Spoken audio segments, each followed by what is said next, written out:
भाषा के फसेको किन यो ठाउँ भनेको पहिला पनि एक्सिडेन्ट भइरहने ठाउँ हो कि आज पहिलोचोटि होइन यहाँ धेरैचोटि नै गाडीहरू फसिरहेको ठाउँ हो कि त्यो भएर यहाँनिर चाहिँ ट्याक्कै अब तपाईँको एक्सिडेन्ट भयो भन्ने कुरो करिब करिब सबैलाई थाहा भइसकेको हुन्छ यो ठाउँमा चाहिँ आएर केही हुने बित्तिकै क्या अब यहाँनिर अलिकति अगाडिको टर्निङलाई चाहिँ तपाईँको भैँसीगोडा भन्छ क्या हजुर हजुर हजुर त्यो भैँसीगोडा चाहिँ किन भने भन्दा त्यहाँ भैँसी गाडीहरू चाहिँ हरेकचोटि फसिरहेको भएर भैँसीगोडा भनेको क्या ए भैँसीगोडा भनेर नाम चाहिँ राखेको त्यसरी राखेको गाडीहरू यहाँ एकदम फसिरहने ठाउँ हो क्या यो हजुर हजुर यो घटना चाहिँ कति बजेको हो ठ्याक्कै लगभग 1 बजेतिर ए लगभग 1 बजेको घटना है अनि कतिजना सवार थिए भन्ने केही यकिङ आएको छ त्यो त थाहा भयो बेनीघाट रोराङ गाउँपालिका हजुर माथि पर्छ यो होइन पारिपट्टि गोर्खा हो हजुर हजुर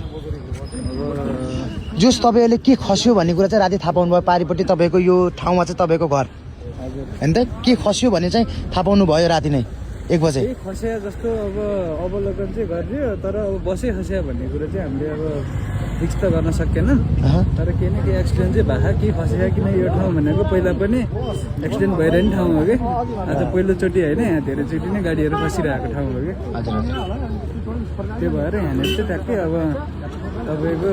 एक्सिडेन्ट भयो भन्ने कुरो करिब करिब सबैलाई थाहा भइसकेको हुन्छ यो ठाउँमा चाहिँ आएर केही हुने बित्तिकै क्या अब यहाँनिर अलिकति अगाडिको टर्निङलाई चाहिँ तपाईँको भैँसीगोडा भन्छ क्या ए हजुर हजुर हजुर त्यो भैँसीगोडा चाहिँ किन भने भन्दा त्यहाँ भैँसी गाडीहरू चाहिँ हरेकचोटि फसिरहेको भएर भैँसीगोडा भनेको क्या ए भैँसीगोडा भनेर नाम चाहिँ राखेको त्यसरी राखेको